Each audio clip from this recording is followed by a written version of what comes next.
Look, you know I'd do anything you did, but I'm a Jehovah's Witness. We're not supposed to celebrate Christmas. I've been thinking about that. I may have a loophole. What if you were a Jehovah's Witness that was merely pretending to be into Christmas, gathering clues and blending in to take down the holidays from within? You mean like a spy investigating? Making it seem like I'm celebrating when actually I'm infiltrating Santa's operation? Yoip! Going deep, cover past enemy lines, making everybody think I'm on the Christmas side. Rocking warm sweaters, hanging big-ass lights. If the fat man can see me, always gotta look right. I watch all the TV specials that I never could. I'll even cry during the sad ones like James Bond would. And when the big night comes, it's time to set the bait. Cold milk, hot cookies, decorative plates. And he'll come down the chimney and it will be just him and me, but he won't know we're enemies cause I'll play sincere. Bring a trap like that, hug on tight, get on his lap and tell him he can come back every year. Cause I am Jehovah's most secret witness, so I might have to dedicate my life to Christmas and act just like I love it till the day I die. Connoisseur of Christmas, on the spectrum, none of your business. Thoughts too fast to comprehend, just wanna do right by my friends. If years were seasons, this December would be the December of our December. More blueprints than Howard Hughes, but if there are blueprints, how do we choose? We have to be happy to get to the end. We have to save Christmas to save our friends. We have to save Christmas to save our friends. We have to save Christmas to save our friends. Hey guys! Rapping? Yep. There's only one good Christmas song, so... Which is it? You know. It's Fairy Tale of New York. Fairy Tale of New York? I don't know that one. You don't know Fairy Tale of New York? No. Hold on. Stop the... You genuinely don't know Fairy Tale of New York? That hasn't come to America. I do not know. Jesus Christ, my world is shattered. Carry on. Alright. It's a song about hatred and bitterness and loneliness and dying alone, so it's a Christmas song. Maybe they only play days. Maybe they only play it in Britain. Yeah. To make you feel better about not living in New York. Anywho, you don't need to be made to feel better about not living in New York. Open your wallet and check all that money you have from not living here. It's a song about how New York sucks away your soul.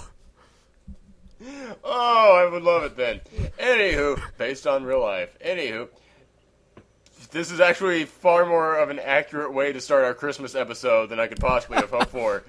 Because that's what this is. This is our holiday-themed episode, and it is going to be a short one, because we have all got either infections or families or something visiting from outside.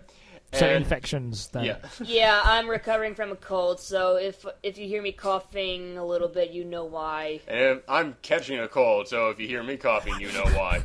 Alright. Anywho, this is our holiday-themed episode, and this is just going to be another one of those mini-sodes where we just no news, no trailer talk, mostly because there hasn't been anything of interest. So, we're just going to go straight into it and talk about some of our favorite holiday-themed TV shows and movies. And joining me today it's pretty much our original cast. We've got Jackson. Hello. And we've got Callum. Wait, goddamn, no, Callum is not here. We've got hello, I'm Callum. That's a terrible Callum accent. He's this from was the north. The worst movie I have ever seen in my life. God bless no one, because this movie just 3 crutches down and Merry Christmas, everyone. He's from the north. Not Russia. Wait, was I going into a Russian accent? No, I don't know what Kevin was doing. He's some kind of Russian Michael Caine. I'll see that. A Russian Michael Caine? Hold on, that's a challenge. I gotta see if I can do that now.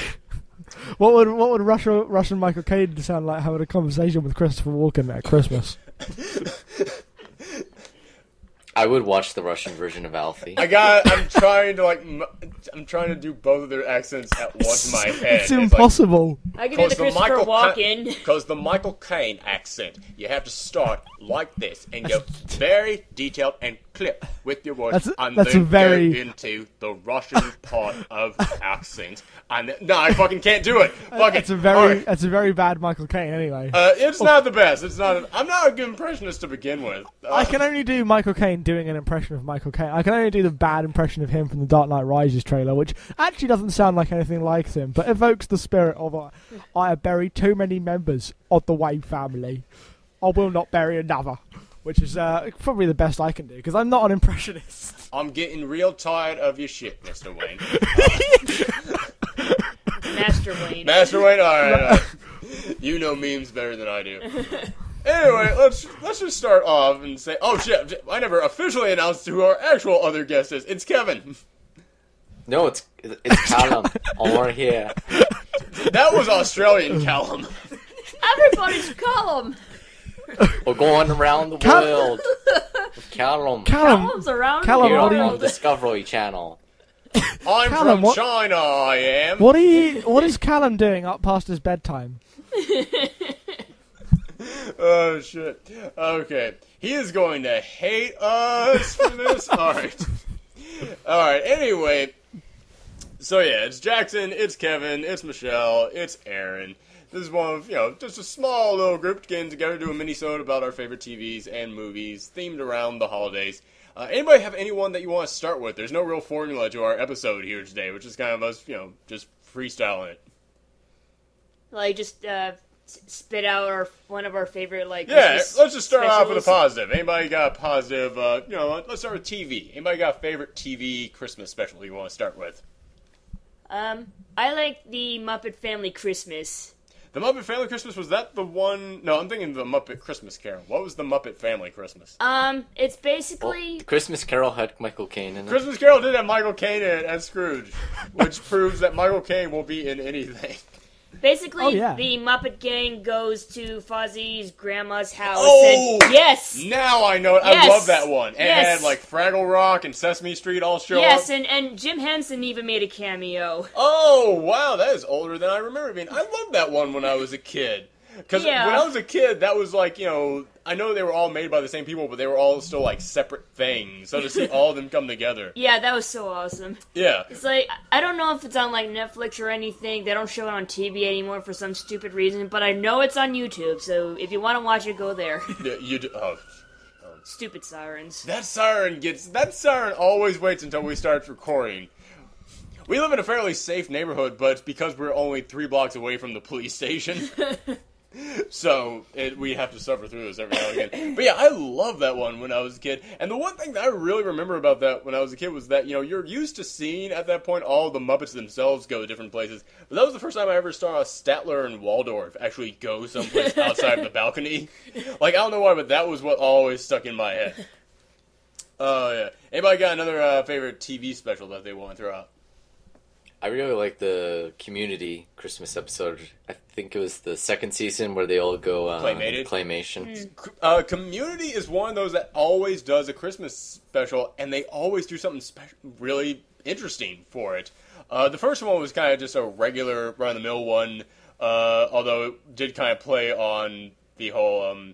I love that it basically kind of played on the fact that every single member of the study group is of a different religion, and yet they all still kind of come together around Christmas, because it's like, That's pretty much how it is anyhow. even if you don't celebrate Christmas, you come to get, the holidays are about being together, so it doesn't matter. And it had Anthony Michael Hall in it. Oh, it did! It had Anthony Michael Hall as some douchebag mustache bully, which was so weird. But yeah, the second one that you're talking about, that was the one in which they did the entire episode claymated, which just proves that how unique Community can be, because it is the only show that can get away with doing something like that, I think. Yeah, and each of how they made all the characters, like Annie was the ballerina, and Britta was a robot, and for each individual character, they did something really special with them. Yeah, and I love that it's basically just Abed's imagination, and it's him going on this adventure, but at the same time, it's actually him receiving a therapy session from John Oliver's character with his entire group sitting around.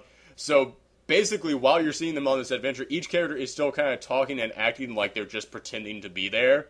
And I love stuff like that. Like when Troy starts actually like having to fight John Oliver's character. John Oliver actually goes, "You're actually punching me! Stop doing this!"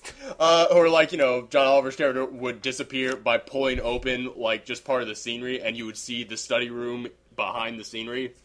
I absolutely love, like, the little touches that they went into with that episode.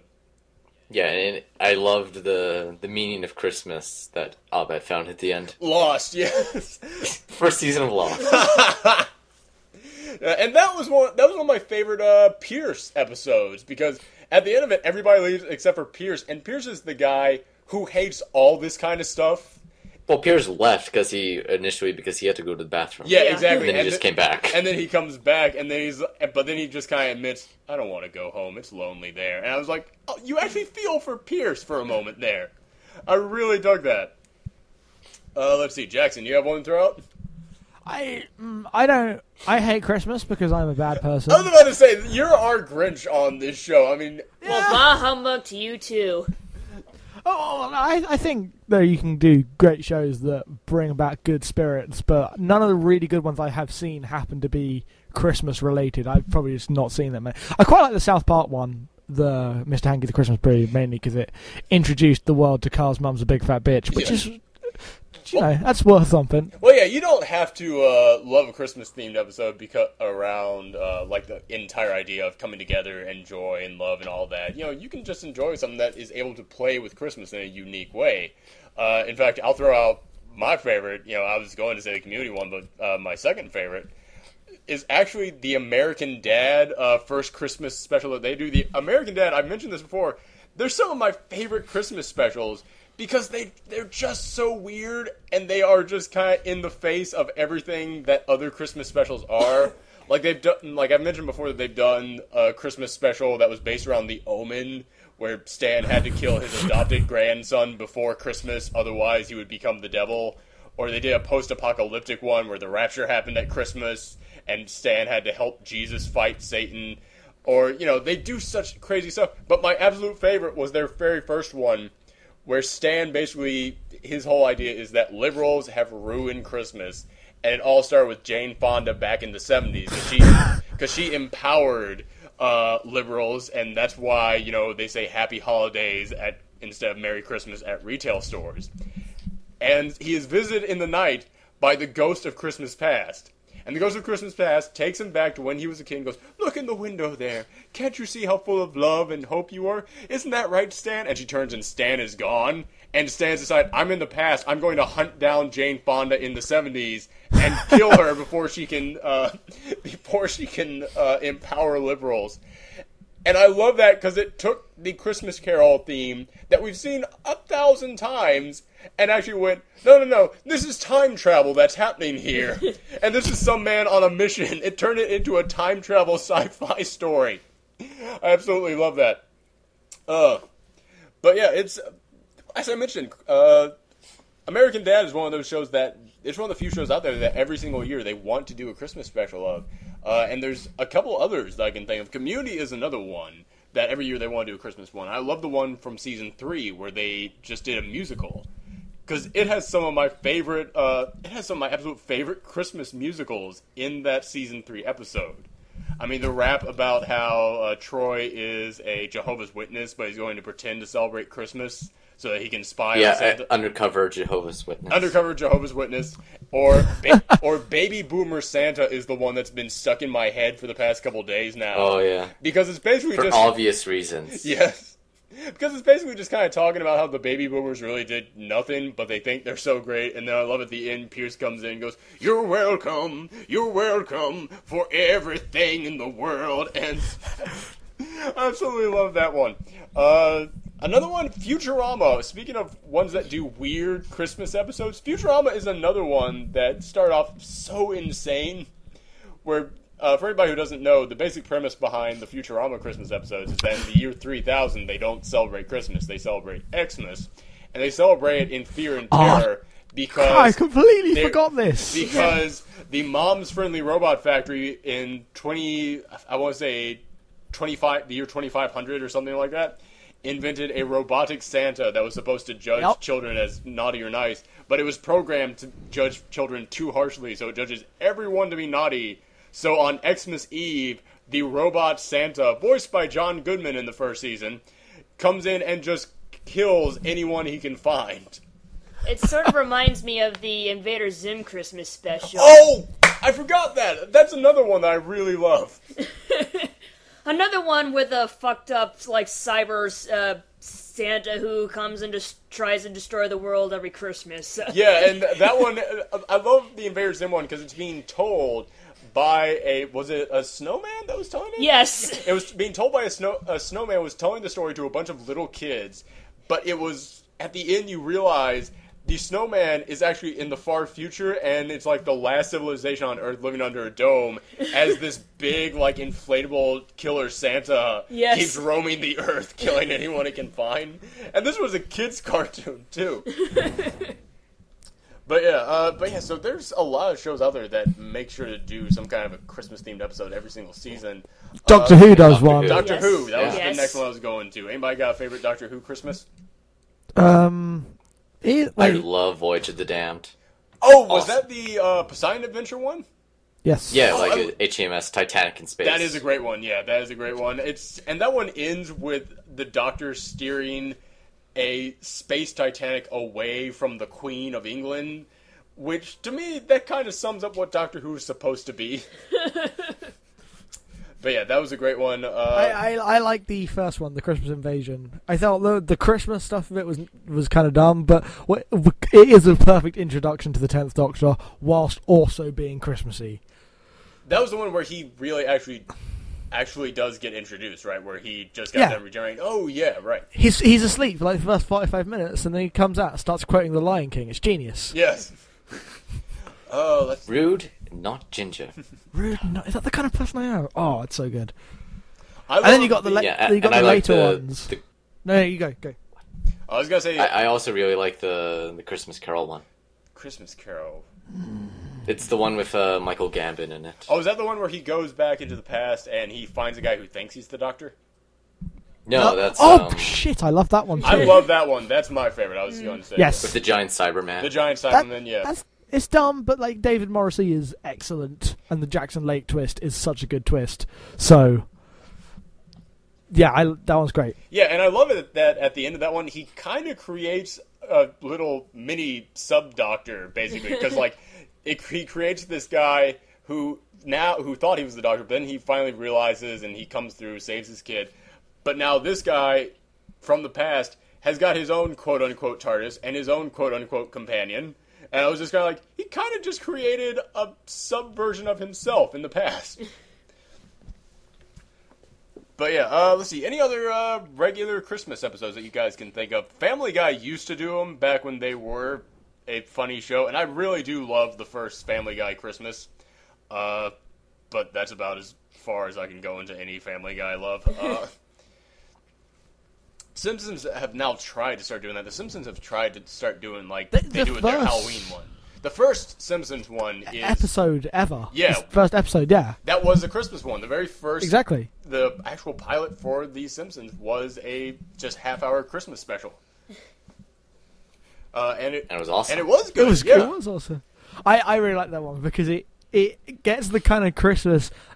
like the bits that everyone else seems to like that I generally hate in a Christmas show, of the whole togetherness and all that stuff, in a way that is honest, human, and also not schmaltzy. It's and also hilarious.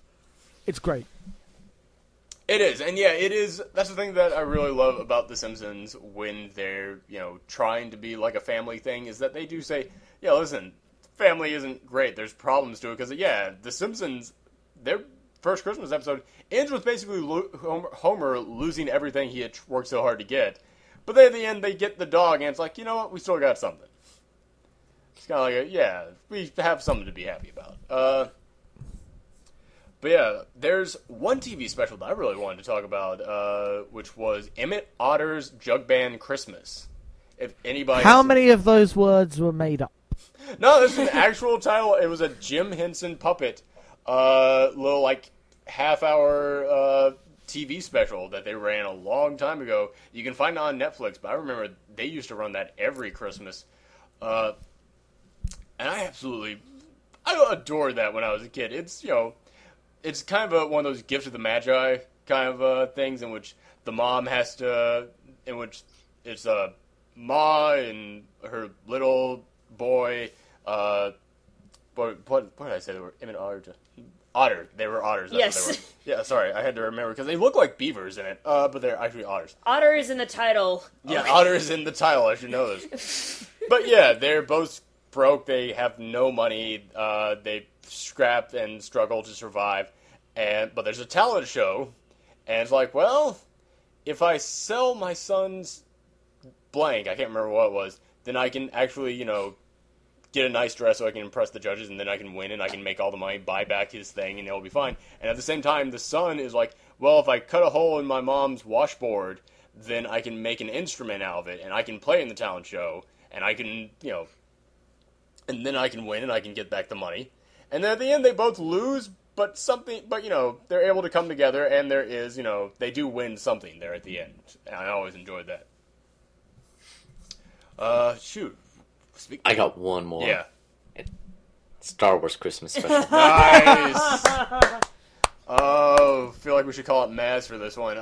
But has anyone actually seen the whole thing? Because I've only seen parts. Fuck no. I've only seen reviews, and just from what I've seen from the reviews, it seems pretty bad. I love that that's the one thing that George Lucas is ashamed of, and yet if you watch that in comparison to some of the stuff he put into the prequels, it's like, it's not that far off, man. It's like, back then he had some dignity, so that's why he had some shame in that. Now he just doesn't give a fuck. Well, he still has shame in the fact that thing exists, and yet it's not as bad as a lot of stuff he actually made canon. But I mean, it's such a weird thing that, they've got B. Arthur running the cantina, they've got the Chewbacca family celebrating Life Day, and they have to put on, virtual, and they live in wooden shacks, but at the same time they have virtual reality helmets that lets them watch singers perform. It's a very weird, trippy thing. It's not canon. No, it's definitely not canon. Yeah. Not that Obviously. matters in any way, shape, or form. Yeah, it doesn't. Not at this point, no, because I mean, as you said, the prequels pretty much did away with so much of the stuff that was canon, and George Lucas, he's the guy who invented the phrase extended universe, because basically the way that he set it up, anything that he says he wants to have happen in the Star Wars world, it happens. It's now canon. He doesn't even have to write anything. He just has to say this happened, and it is canon. It happened. So he can change it however he wants. So it doesn't really matter. George Lucas spoke, and it was so. First there was nothing, and George Lucas created light. But then he tweaked the light and put it into different aspect ratios and added put it in Jar Jar 3D in the background and no tauntaun, whatever. And then George Lucas rested for 30 years. Okay. We should probably mention at some point the Peanuts Christmas special. Oh yeah, you can't have Christmas without peanuts. Yeah, that's another one of those standards that's one of those ones in which it's very odd to me because it's one of the very few Christmas specials that actually stops and goes, this day is about Jesus, guys. Which, I mean, when I was a kid, it was like I didn't have a problem with it. I don't have a problem with it now. I mean, the Christmas is, the birthday of Jesus. I mean, that's what the day is about. Not that anyone really takes that into account when celebrating it. But, yeah, I always found that odd that is the one holiday special out there that I can name that actually does stop to talk about Jesus. I mean, it doesn't just stop. It goes, spotlight, please. And, I mean, they give the speech. And he quotes from the Bible. I was like, dang, this is... Which I was actually looking around this year, and the Christmas special is not being shown, but something called Charlie Brown, Happiness is a Warm Blanket is being shown, which is a different Christmas special they made. I'm unaware of this one. Yeah, I don't know about this one either. Yeah, so I'm wondering if that might be the reason. I don't think so. I can't imagine it being so. But... Yeah, I really hope they didn't replace it, and I just hope, the original, Charlie Brown Christmas is just airing on, a different time, a different date or something, because every time I go, to, Hallmark or, CBS, and, they always have, a whole bunch of Charlie Brown Christmas stuff, so... Yeah, I mean, it's all out there. I mean, it's not something that they would ever replace. I can't imagine them doing it. But yeah, I mean, that is always infamous. Not infamous, that's totally the wrong word. That's always famous for being known for the Charlie Brown Christmas tree. For the crappy little tree that, I mean, I still to this day just hear people say, oh, I got myself a tree. Oh, what kind of tree? Oh, it's a Charlie Brown tree. Like, that's, like, they say that, and that's all they know. It's one they of actually those, do sell, like, Charlie Brown Christmas like, trees. specifically made for that point. I mean, you know that there are so many guys who sell Christmas trees who, when they get just a really crappy twig, just go, I can make money off this. It's like, thank you, Charlie Brown. But let's go into movies. Anybody have any? Yeah. One thing I want to add is: have you seen The Snowman, or is that just a British Yes, I have thing? seen The Snowman. Okay, god damn, The Snowman's great. Oh yes, then the ending. I'm not. It's like, oh gosh, that ending. It's sad but true, and it's so good. It is good. It is good. to depress you right now. Apparently, it's being done like it's apparently really good, according to people that I trust but don't believe. They're making a sequel to that. Yes, I that's coming actually up. did see the trailer for the sequel. I reject all ideas of the concept of making a sequel to The Snowman. It's like why? Oof. It's perfect. That is. Oh man, I love The Snowman. That's all I wanted to say. Nice. Yes. Speaking of that, we didn't even talk about any of the Rankin Bass Christmas specials. Now that I think about, Rudolph. Do we have to? There's too many of them. Oh, I thought you were gonna say, do we have to? There's only 2 that matter. Only 2? Rudolph the Red-Nosed Reindeer. And Yeah, Santa Claus is coming. Okay. Those are it's the only like, 2 that matter. I guess. Well, I always watch Frosty the Snowman, but I guess since it's a cartoon and not like stop motion, it doesn't count. It's not as known, but yeah. I always liked the Frosty the Snowman one, simply because at the end, when the villain behind the whole thing, which the fact that the Christmas special has a villain to it is weird. Oh gosh, I love the villain. Yes. The evil magician. But they actually stop him, and at the end of it, the evil magician just kind of goes, I'm sorry, and Frosty's just like, it's okay. It's like, No, Santa's just like, maybe if you're right, I'm sorry for what I did to Frosty 100 times, maybe you'll get something for Christmas. That's what it was. I remember there was something that was just so, that was the first time my heart ever melted for a villain, because I was like, he's just so pathetic. We evil magicians need to make a living too, Yeah, the villain from that always showed me. But yeah, there's Rudolph the Red-Nosed Reindeer, which has some of my favorite characters in there. It was the Brumble, right? That's what the Bumble. That's Bumble. what. Bumble's bounce. Yes. And Yukon. Yukon Cornelius. Yukon Cornelius, yes. Oh, I love those 2 characters. Yukon Cornelius, I thought was the biggest badass when I was a little kid too. Same. Oh, we need more characters like Yukon Cornelius. But then, of course, you said Santa Claus is coming to town, right? Yeah. Yeah. Now, that's one that I don't have as many memories of, so you guys can... Yeah, it's like, I didn't really grow up with it, but like, when I was older, when like ABC Family or whatever did the 25 Days of Christmas thing, I caught it on TV then. It's like, oh, so that's what I missed out. It's cute. It's enjoyable. I guess because I didn't grow up with it, it doesn't really like stick with me, but... Was that the one that had the Heat Miser in it? No, that's the Year Without a Santa Claus. Oh, okay. That reminds me, that 70s show also always did a Christmas special every year, and I remember that because one of the only memorable lines I have from that entire show's run was when Hyde was watching a Christmas special, and he just went, man, Heat Miser's a badass. That's all. That will always stick in my mind. For no, it's like, I remember like one Christmas special on that 70s show where they were watching The Grinch, and they were like, nothing is like... It just isn't Christmas without a big Grinch ass or something. A big green Grinch ass or something like that. I remember the line now, yeah, I remember that one. Yeah. Oh, I like that 70s show back when it was good. We're going to eventually do an episode dedicated to shows that ran way past when they should have ended, and we'll talk about that show more then. But, yes, let's go into like some actual movies that are Christmas themed. Anybody have any favorite classics before we move into like the modern day ones? How old would you consider classic? I'd say before the 80s.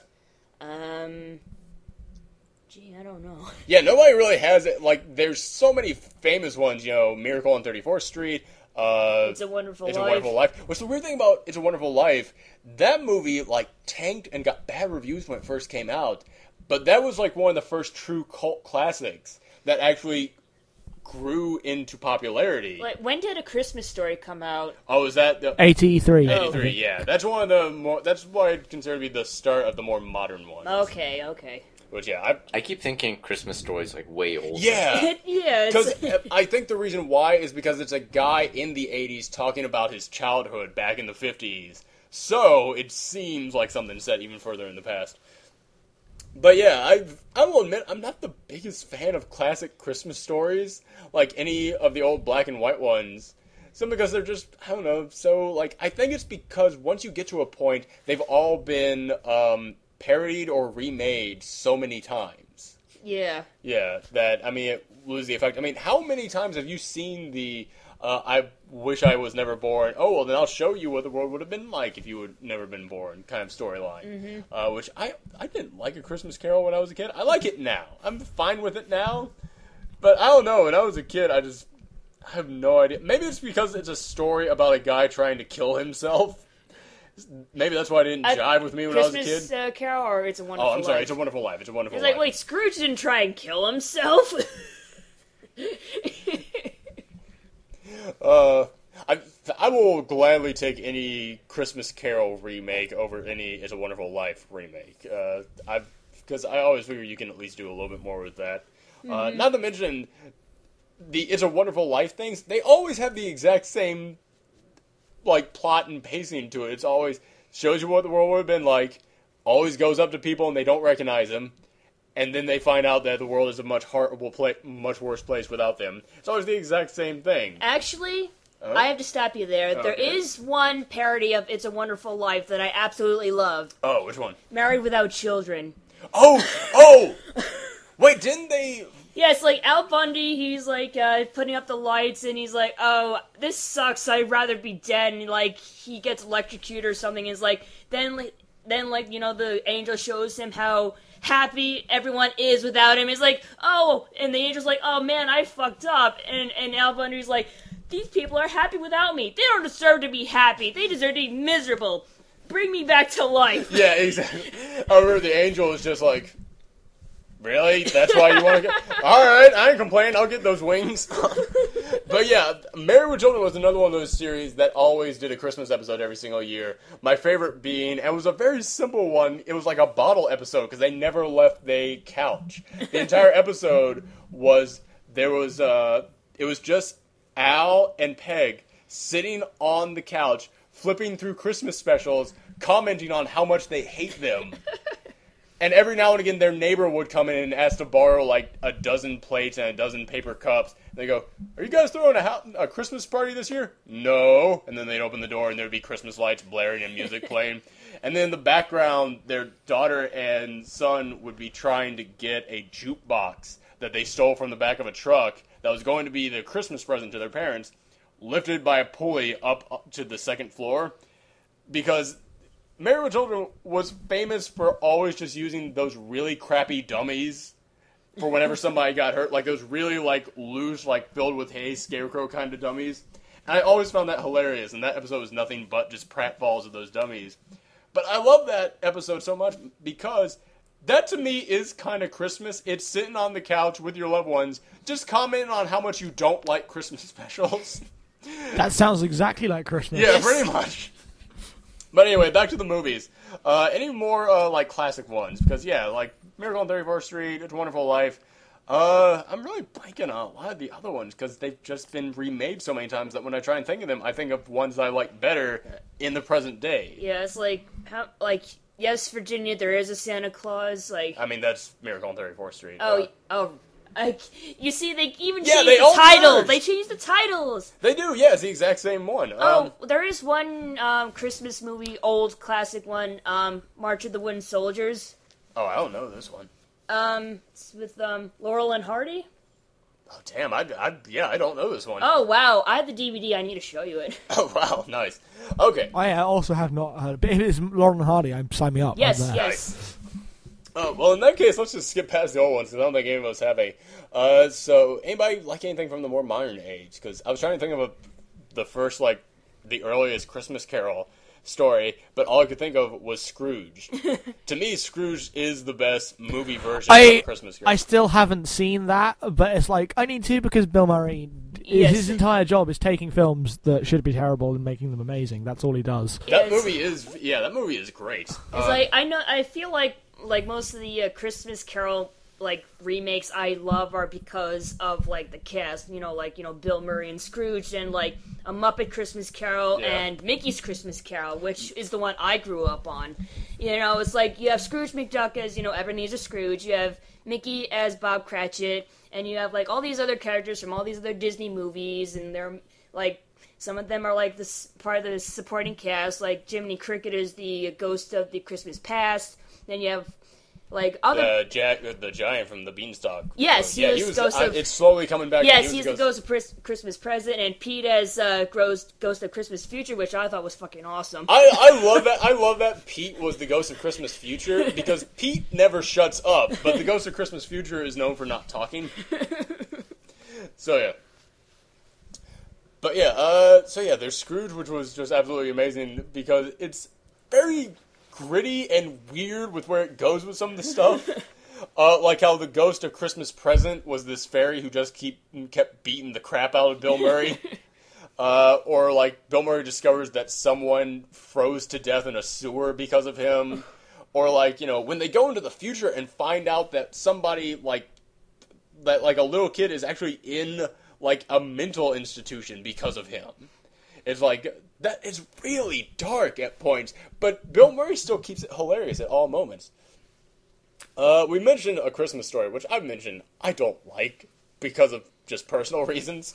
That and also, even if it weren't for the personal reason I always mention, I can't watch a movie where a kid cries. So in the moment where his glasses break and he has to pretend like he's crying, even fake crying, even fake crying, I can't. If it's a little kid, I can't stand fake crying. You're such a softie. I am when it comes to that. But yeah, anybody have positive memories of A Christmas Story? My dad likes it, so I always get him A Christmas Story themed stuff for Christmas. So. Yeah, easy gifts. That's good. Very easy. I've never seen it. What was that, Kevin? My parents don't like it, so I've actually never seen it. Oh, gee, we have the exact opposite parents then, because as I mentioned, my parents were divorced, so I always had to spend Christmas twice. I had to spend it in the morning with one parent and at the other parents at night. That's really fun. That's really fun, isn't it?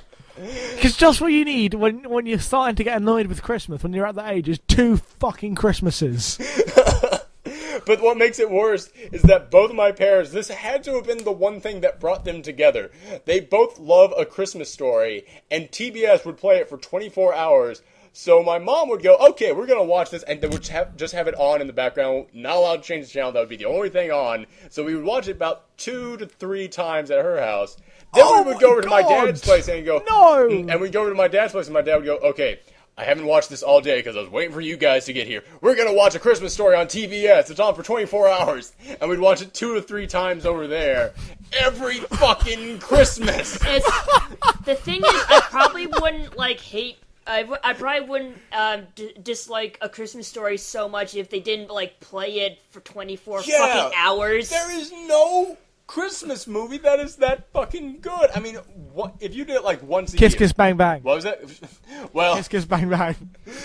And the thing is, every time I, go to, a review site and they, put their top 10 favorite Christmas movies, A Christmas Story is always usually number 1. And, it's a good movie, but I don't... It doesn't deserve to be number 1. It is good, but yeah, once again, it's one of those things that's well, if we don't put it, then, this is the classic. This has to go up. No, it fucking doesn't. Classics do not have to go on your list just because they're classics.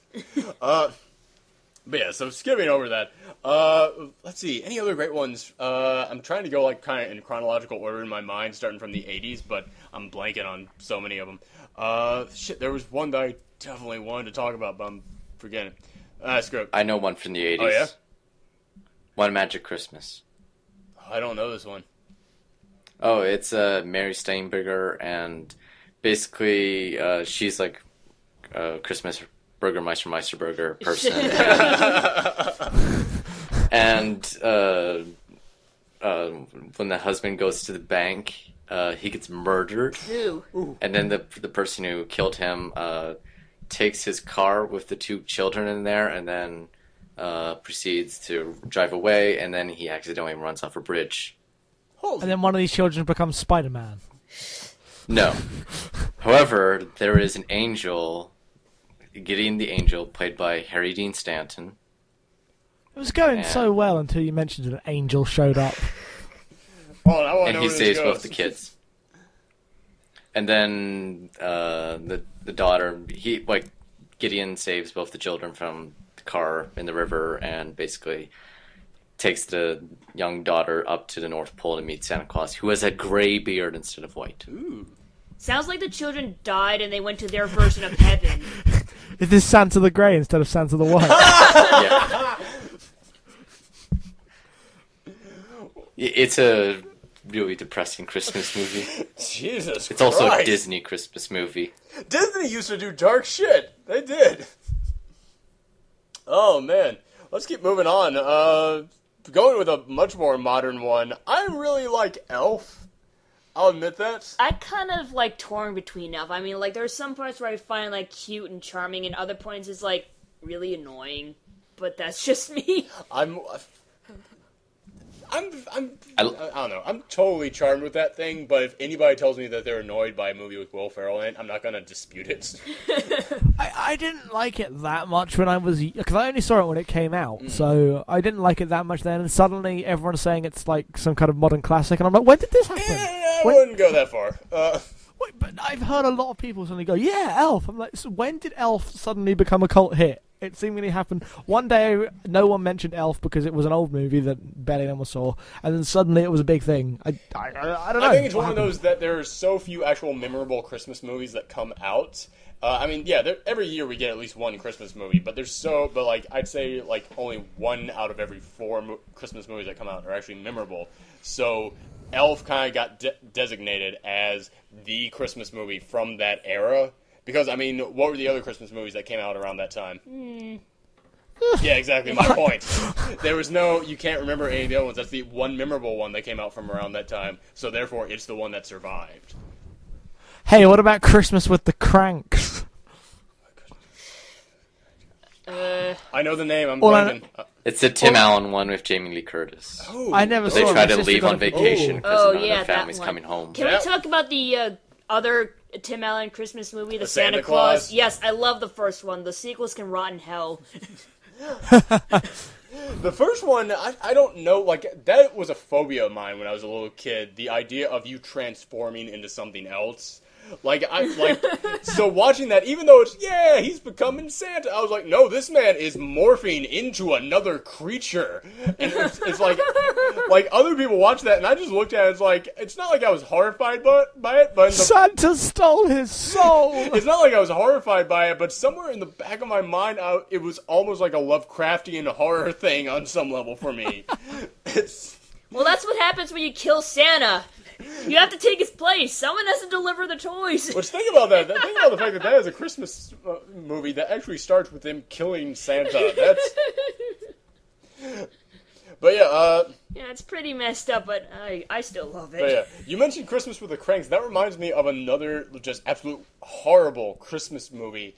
It was the one with Ben Affleck and James Gandolfini. Oh, James Gandolfini. Yeah, where Ben Affleck is a crazy rich person who never had a Christmas, so he finds the house he grew up in and pays the people living there to treat him like their son on Christmas.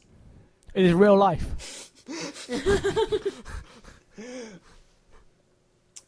You'll see. I can't remember what it was called. Yeah, I want to say Stealing Christmas, but that's something totally different. Surviving Christmas, that's it.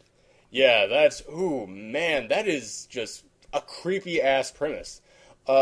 I just remember trailers for that movie. Yeah. When it was coming out. Exactly. Like, I've caught little bits of it, and it's just terrible. I just realized that's still only the second worst Christmas movie Ben Affleck has made. He was also in Reindeer Games. I caught that. Was it actually a Christmas movie? It was set at Christmas. It was set at Christmas. It was about a heist being pulled at Christmas. It's got reindeer in the name. It's a Christmas movie. And yeah, I saw that thing on a plane and was like, open the doors. I need out of here.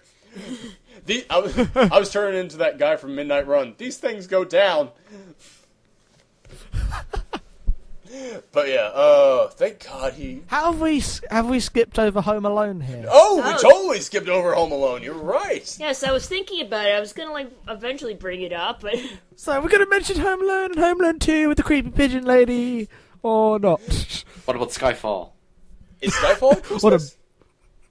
No, it's mentioned. It's a Skyfall's a Home Alone movie. Oh, that turns into Home Alone at the end. It turns into Batman Home Alone which is funny because, everyone says Home Alone is another version of Die Hard. You're right. It's like the kid version of Die Hard. It's taking down criminals during Christmas and all that. By booby traps. Exactly. And I think I like Home Alone more now. Ever since Justin said that. I don't... Newfound respect. I think I saw the first one once, and I definitely saw the second one over and over and over again, because we had that on VHS back in the day. But all I remember is New York, really creepy pigeon lady, and then now the Sticky Bandits. That's the only things I remember. Yeah, now the Sticky Bandits is also what I remember from that. Mm-hmm. I always wanted the recorder that he always had. Yes, yeah. I remember the commercials for those. I remember that too. Man, it's weird watching Home Alone when I was a kid. I was like, yeah, go kid. Watching it as an adult, I'm like, this is really fucking brutal. Seeing, what he's doing to them. I mean, don't get me wrong, it's not like I'm on the bad guy's side, but I'm like, he's, burning their flesh. This is, intense, what he's doing. And the guy with the shovel was terrifying when I was a kid. Oh, yeah. But he's just a good person. Yes. He's just misunderstood. Like the creepy pigeon lady. I know they continued to make Home Alone movies without Macaulay Culkin. They made Home Alone 3, which was terrible. They made Home Alone 5 this year. Yeah. Oh, wow, I didn't... With Malcolm McFucking-Dowell in it. Whoa! I know. I knew they kept making them. I didn't know that part. Damn. Ugh. Is Malcolm McDowell old Daniel Stern in that movie or something? I reject. No, he's just someone called Sinclair, so I guess he's a creepy British guy. I don't know. Oh, he must be the villain if he's named Sinclair. Yeah. Pretty much. Yeah, he is a pair of thieves. Here's a sentence. Meanwhile, a pair of thieves named Sinclair and Jessica, along with their new safecracker Hughes, plan to break into the Baxter's new house and steal a valuable hidden painting inside. Riveting shit there. Yeah, with 3 and everyone after that, the criminals became almost like professional jewel thieves or something. Whereas with the first 2, they were just average thugs trying to break in. But I mean, with the ones after that, it was almost like they were supervillains on some level. I'm just disappointed that they never took it to space. Most franchises, you got to go to space at some point. If you took Home Alone to space, it would go way better.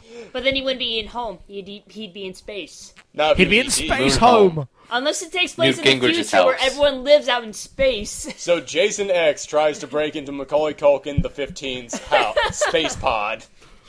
Yeah. No, it just takes place in Newt Gingrich's house.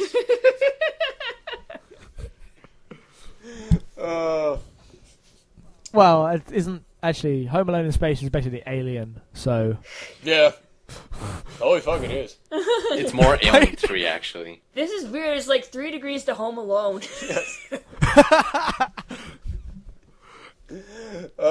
Speaking of those ones where it's basically just... It's more of just we mentioned Die Hard very briefly.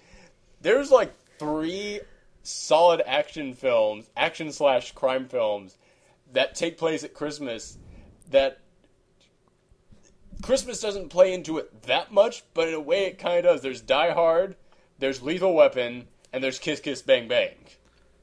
And Jingle All the Way. Oh my god, I just watched that last night. You just watched that last night, yes. Yeah. I saw the trailers when I was little, and I was in middle school or something, or whenever it came out, so I was when Sinbad was popular. Yes. Yeah, it's They made a movie in 15 minutes? He was famous for a while, I can't Yeah, it's deny that. I was I was at that age where it's this looks stupid, so I was smart enough to realize it's a dumb movie, Now I was like, I'm just curious to see how stupid it is. Holy shit, I'm wearing off on you. No, it's just like... No, it's like, you're not the only one who does bad movie nights, you know. Alright. So, I'm like watching this like, this isn't just stupid, this is just pure evil. I mean, like, it's like Sinbad and Arnold Schwarzenegger are like committing crimes and felonies, and if this took place in the real world, several deaths. All just to get this spoiled little brat one toy. And I'm like, this is Arnold would have gone to prison for pretending to be a police officer. Sinbad mailing a bomb. Oh, fuck. I've not seen this movie. This is all news to me. I've got loads of people I've heard, like, in modern day kind of defending it as more of a satire on what it seems to be. No, it's just another one of those terrible movies. Yeah.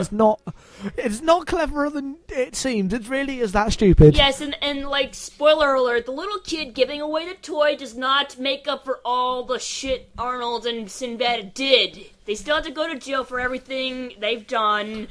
It's like the Taken of Christmas movies. Oh, fuck, it kind of is. Alright, we're basically just been doing nothing but comparing one Christmas movie to another, to a totally different movie. Well, you know, you can only be so creative with Christmas movies, I guess. But yeah, speaking of, like, Lethal Weapon, I enjoyed that one, out of those three that I mentioned, that's the one that actually does kind of play into Christmas a little bit, because at the end it is kind of like, hey, opening your heart to someone else. And also, I mean, Mel Gibson suffers with massive depression in that, and Christmas is the worst time of year for that. As far as Kiss Kiss Bang Bang goes, yeah, you really only get, like, one Christmas scene in there, aside from him stealing the toy in the beginning. But you really only get one, which is the weird-ass L.A. Christmas party, which I love that because you can tell that Shane Black, deep down in his heart, somewhere is a New Yorker, and he hates having to live in L.A. And that one scene was just him unloading all of his hatred, just the weird, like, the naked girl dressed up with, like, reindeer hooves on, like, fake prancing inside of a glass cage, and Robert Downey Jr. just sitting there like, I don't know what this is. Just, and then he goes in that huge, like, he just loses it and goes in that huge rant of, it's like the entire country was grabbed by the East Coast and whipped up. And someone shook it. And all the normal girls held on. I love that. I love the moment in which a director just goes, fuck it, I just gotta get this out of here. Yeah, moving into some of the more recent ones, we recently just saw Arthur Christmas for the first time. Yes. I did too. I really want to see that. I haven't seen it. Is it good? Yes, it's very cute. It is. It's a very cute film. It's like I was hesitant at first because, you know, it was the way it was advertised. It seemed like another cheesy CGI Christmas movie. And when I found it was by Aardman, it's like, oh god, no, please don't fall, please don't crumble, please don't let's be your downfall, Aardman. Your cars. Yes, your cars. Because it didn't even look like it was made by Aardman. I mean, even like Flushed Away, which was CGI, had the Aardman look. So Flushed Away was CGI? Yeah. I didn't know that. Yeah, it's like Flushed Away was totally CGI. I thought that was claymation. Giant underwater sewer city. What the hell? Do you think they built that entire? How have you gone this long not realizing Flushed Away was CGI? Dude, if anybody could do that with clay, it would be Aardman. I don't know. But luckily, I was happily wrong, and I enjoyed the movie very much. So. And Arthur Christmas is another one of those ones that really sums up what Christmas is to people. Because, I mean, there's that great moment, which is just Arthur and his family sitting around, relaxing, to play a board game.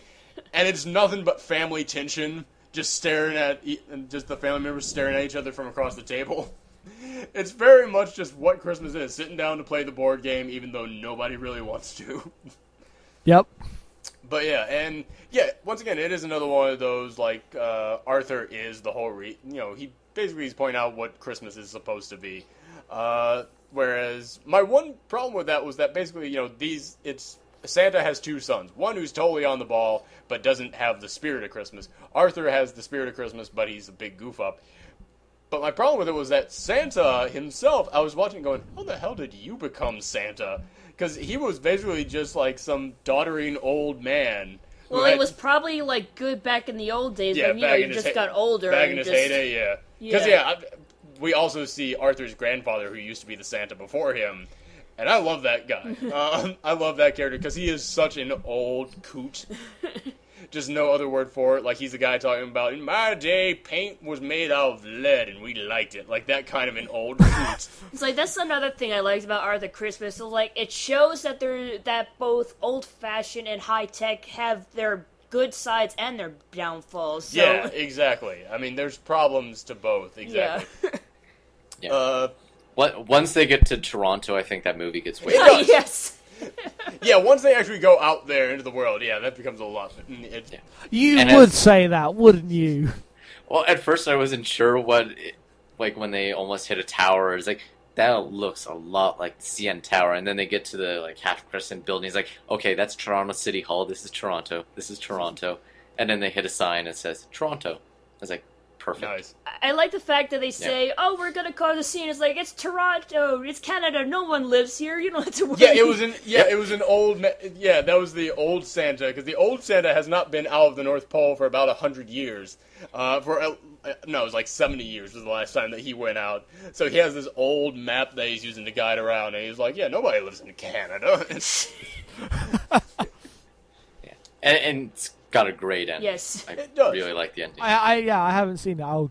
I'm very excited to. Yeah, definitely worth checking out. Yes. Any other modern day Christmas ones that you guys enjoy? I actually like the remake of Christmas Carol, the Robert Zemeckis one. Oh, with Jim Carrey. Yeah, I actually like that one. Oh.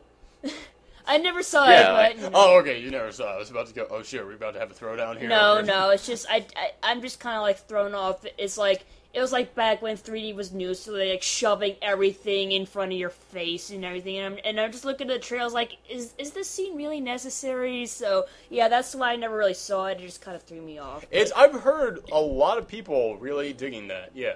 Hmm. Yeah, like, it still has the really creepy, uncanny valley thing, but there's...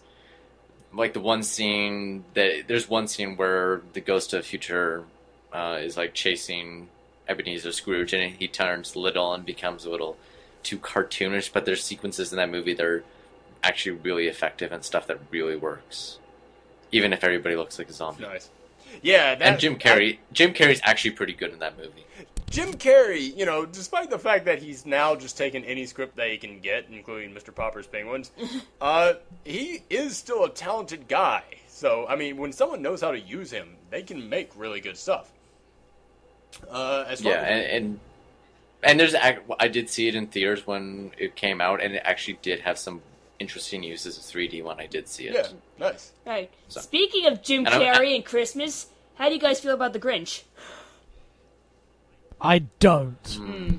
That's one of those ones that it's weird. Like, I've never seen it, but I remember people saying, "Oh God, this is absolute garbage." When it came out, it's now one of those movies that people are slowly starting to like go, "Oh, it wasn't that bad." And I think once again, it's that elf effect. I think it's that thing that what were the other Christmas movies that came out around that time?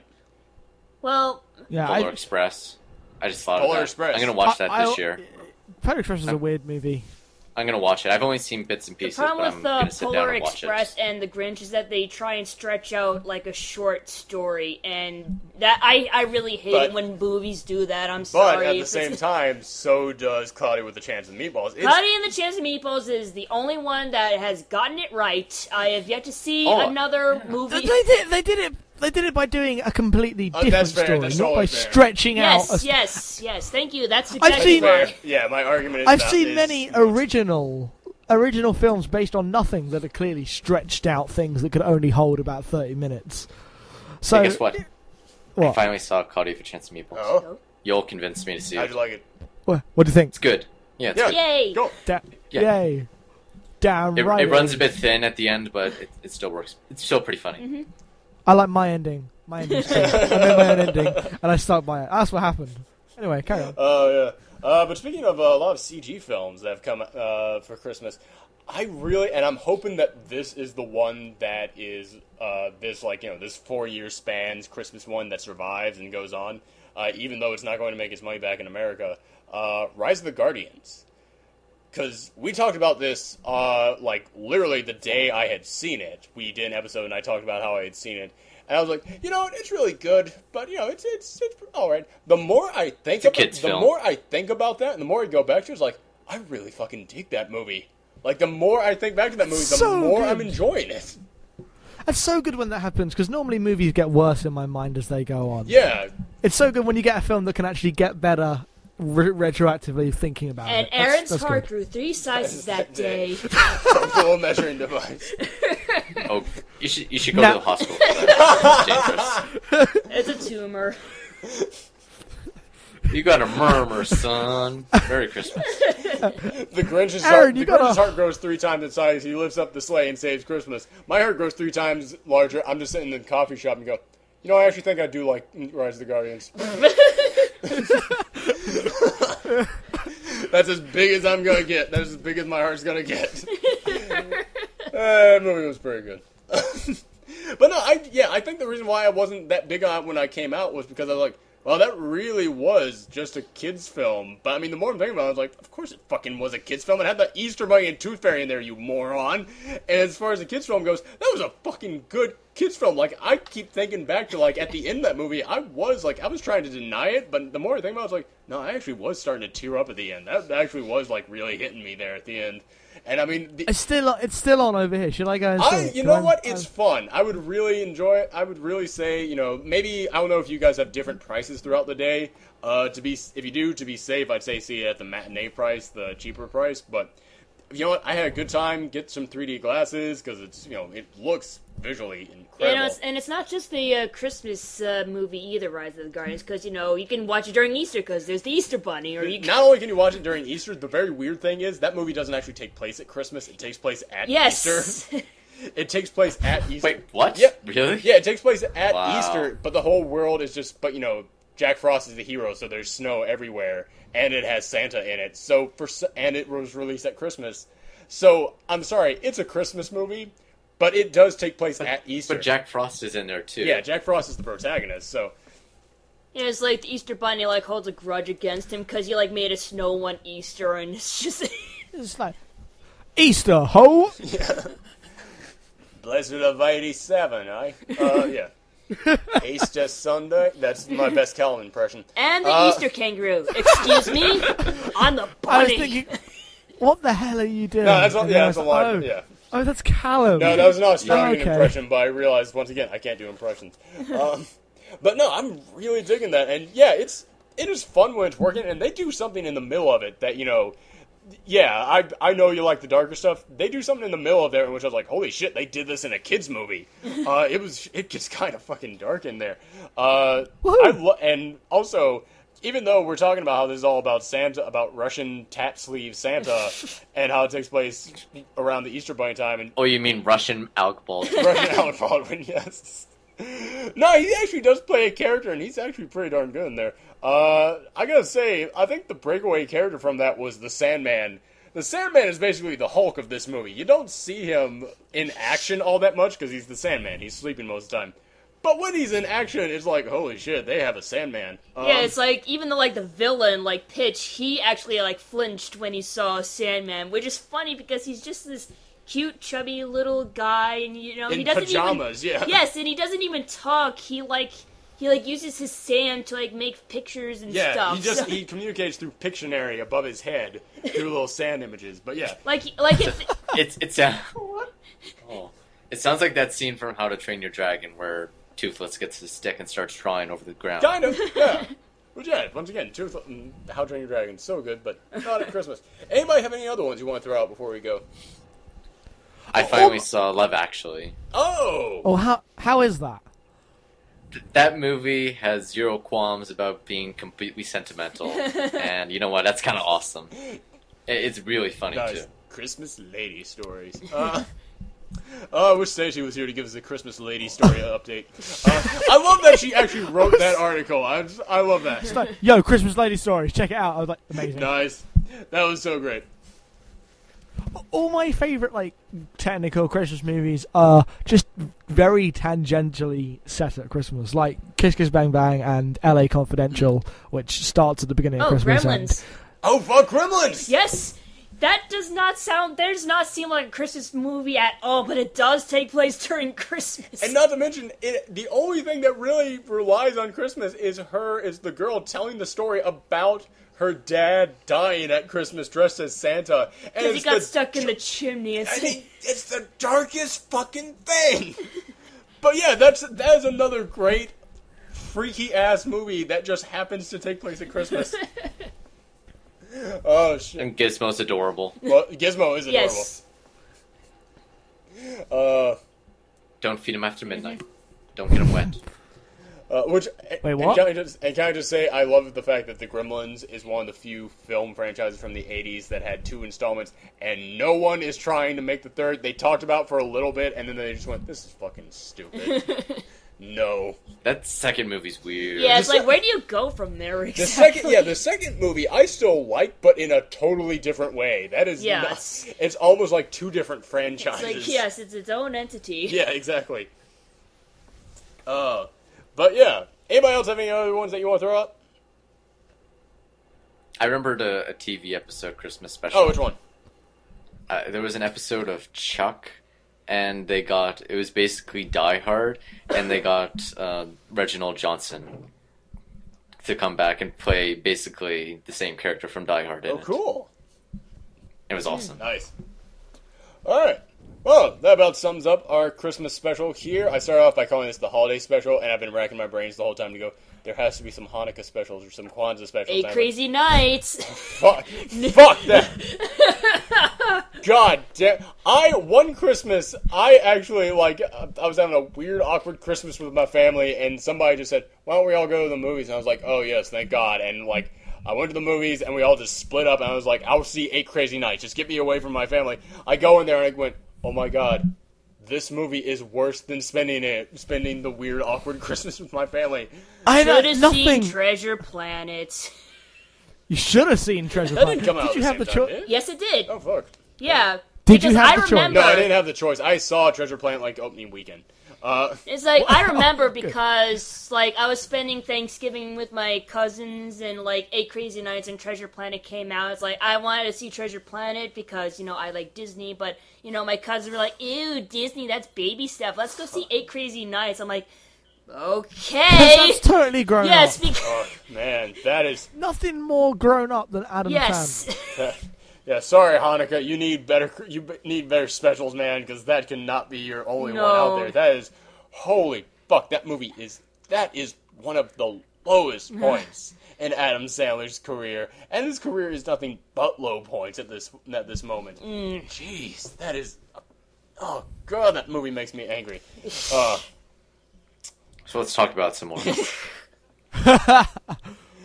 I should probably just end this with the Hanukkah song, but I won't because fuck everything that has to do with that movie. You could end it with the dreidel song.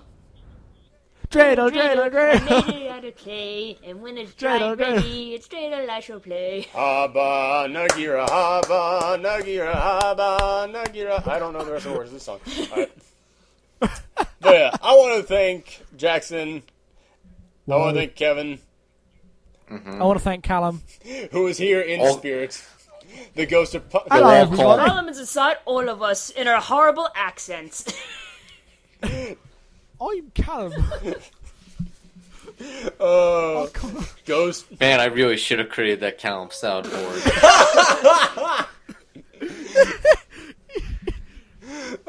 Then he really wouldn't have been with us in spirit. Ghost of Podcast Past. Alright. Oh, and I want to thank Michelle for being here. Sure thing. Alright, and I'm Aaron, and everybody, Merry Holidays, and we will see you next year. Bye, everybody. Bye. Woo! Holy crap, we actually did a mini episode. That was an actual mini episode.